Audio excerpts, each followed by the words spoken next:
स्वस्त कर्जाचा आमिष दाखवून नागरिकांची ऑनलाईन फसवणूक करणाऱ्या आंतरराज्य टोळीचा पनवेल शहर पोलिसांनी पर्दाफाश केलाय।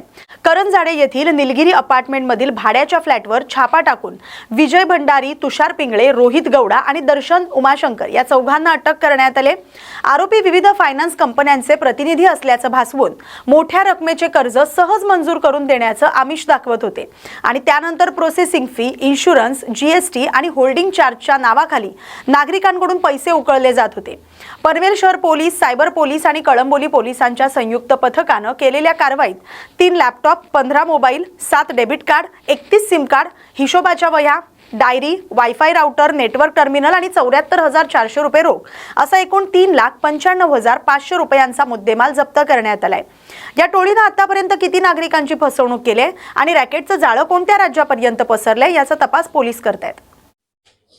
पनवेल शहर पोलीस स्टेशन हद्दीमध्ये करंजाडे येथे एका फ्लॅटमध्ये कॉल सेंटर चालू असल्याची माहिती मिळाली होती आपल्याला आणि त्या कॉल सेंटरमधून सर्व नागरिकांना फोन केले जात होते आणि लोन बाबत विचारणा केली जात होती आणि त्यांना जर लोन पाहिजे असेल तर प्रोसेसिंग फी, इन्शुरन्स व इतर फीच्या माध्यमातून त्यांच्याकडून QR कोड द्वारे पैसे मागितले जात होते आणि त्याच्यामध्ये थोडक्यात फसवणूक केली जात होती अशी माहिती आपल्या सिनियर PI पनवेल शहर यांना मिळाली असता आपण त्या ठिकाणी पनवेल शहरची सायबर टीम, त्याच्यानंतर कळंबोलीची सायबर टीम आणि आपलं नवी मुंबईचं सायबर पोलीस स्टेशन आहे, अशा 3 टीम मिळून आपण करंजाडे येथे सेक्टर R4 निलगिरी अपार्टमेंट येथे छापा टाकला असता आपल्याला त्या ठिकाणी 4 इसम मिळून आले।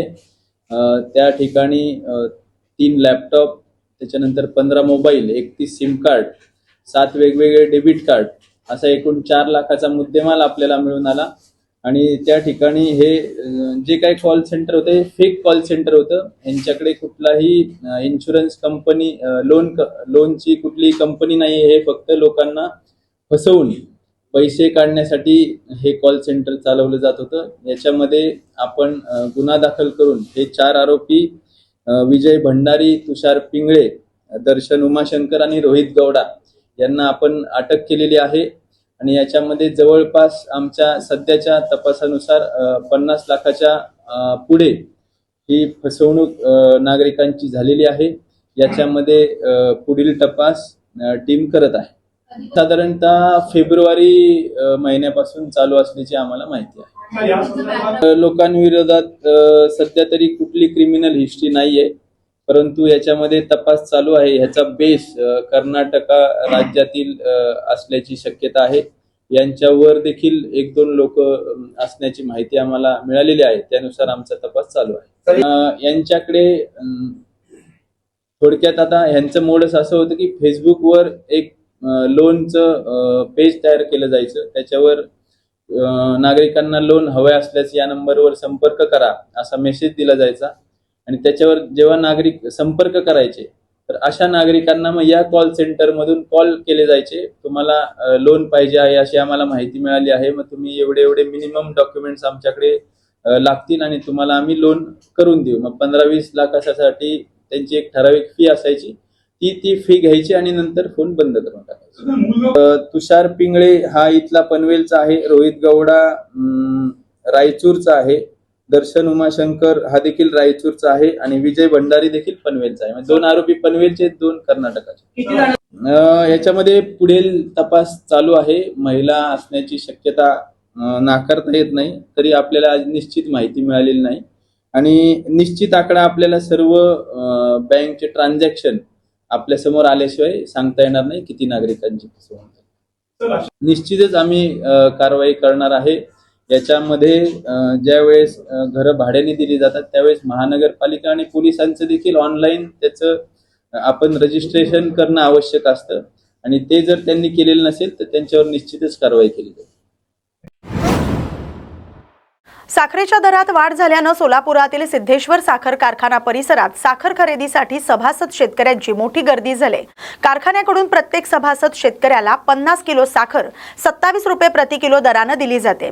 साखरेचे दर वाढल्यामुळे काही काळ साखर वाटप बंद ठेवण्यात आलं होतं, मात्र पुन्हा साखर वाटप सुरू झाल्याची माहिती मिळताच सभासद शेतकऱ्यांनी कारखाना परिसरात मोठ्या संख्येनं गर्दी केली। माझं नाव नारायण गायकवाड। देगावला आमचं शेत आहे। इथं आम्ही सकाळी 10 वाजल्यापासून उभा आहे इथं। आता आम्ही 3 महिन्यापूर्वी साखर घेतली होती, 2 मिनिटात साखर मिळाली होती। आता साखरेचे भाव वाढल्यामुळं एवढी गर्दी शेतकऱ्यांची झालेली आहे। काय भाव आहे इथं? भाव काय बाहेर भाव आहे? आता इथं 27 रुपये भाव आहे आणि बाहेर 70च्या पुढं भाव गेलेला आहे। 100पर्यंत जाण्याची शक्यता आहे, असं पेपरला बातमी आलेली आहे। म्हणून मग आला म्हणून आलो। मग घरात मुलं वगैरे नाही आहेत का? तुम्ही आला त्या वयात? नाही, मुलगा आहे, मी राहणारा पुण्याचा आहे आणि शेती देगावला आहे। त्याच्यामुळे मी नेहमी इथं मी स्वतःच येत असतो। बरं, एवढी गर्दी होईल असं वाटलं नाही आहे। इथं पाहिलं तर एवढी गर्दी की बसबस झाल्या आहे। छत्रपती संभाजीनगर जिल्ह्यात साखरेची कृत्रिम टंचाई निर्माण करून साठेबाजी होत असल्याच्या तक्रारीनंतर पुरवठा विभागानं कारवाई सुरू केली। भाववाढीच्या अपेक्षेनं अनेक दुकानदारांनी साखरेची विक्री कमी केल्याच्या तक्रारी आहेत। शासनाचे निर्देश प्राप्त होताच पुरवठा विभाग अलर्ट झालाय। मंगळवारी वेलमार्टमध्ये जाऊन साखरेच्या साठ्याची तपासणी करण्यात आली। काळा बाजार रोखण्यासाठी प्रशासनानं 10 विशेष पथकं स्थापन केलेत। या मोहिमेत मॉल्स, मोठे स्वीट मार्ट, बेकरी आणि घाऊक विक्रेत्यांची तपासणी करण्यात येते। घाऊक व्यापाऱ्यांना जास्तीत जास्त 10 मेट्रिक टन साखर साठवण्याची मर्यादा आहे। राज्य शासनाच्या निर्देशानुसार घाऊक व्यापाऱ्यांना जास्तीत जास्त 10 मेट्रिक टन साखर साठवण्याची मुभा आहे। यापेक्षा अधिक साठा आढळल्यास थेट जप्तीची कारवाई केली जाणार आहे। तसंच संबंधिताविरोधात जीवनावश्यक वस्तू कायद्याअंतर्गत गुन्हे दाखल केले जातील, अशी माहिती शहर पुरवठा अधिकारी भारती वाकोडे यांनी दिली है। शक्कर के जो अभी भाव बढ़े और क्या कार्रवाई की जा रही है आपकी ओर से? आप अभी वेलमार्ट में हैं। हम अभी यहाँ के जो स्टॉक देखा है हमने, यानी कैपेसिटी के आगे जो यानी ज्यादा होगा तो हम उस पे कार्रवाई कितनी करेंगे। कैपेसिटी है यहाँ पे जो 2000 क्विंटल की कैपेसिटी है, शुगर की कैपेसिटी है।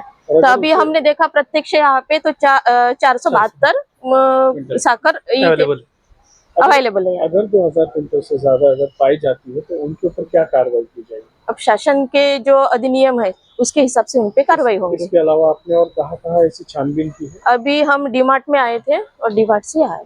डीमार्ट से। तो एक कस्टमर को अगर वो शक्कर लेना चाहता है तो मिनिमम मैक्सिमम कितनी शक्कर अलाउ है उसको? 5 किलो। आपका नाम? भारती वाकोडे।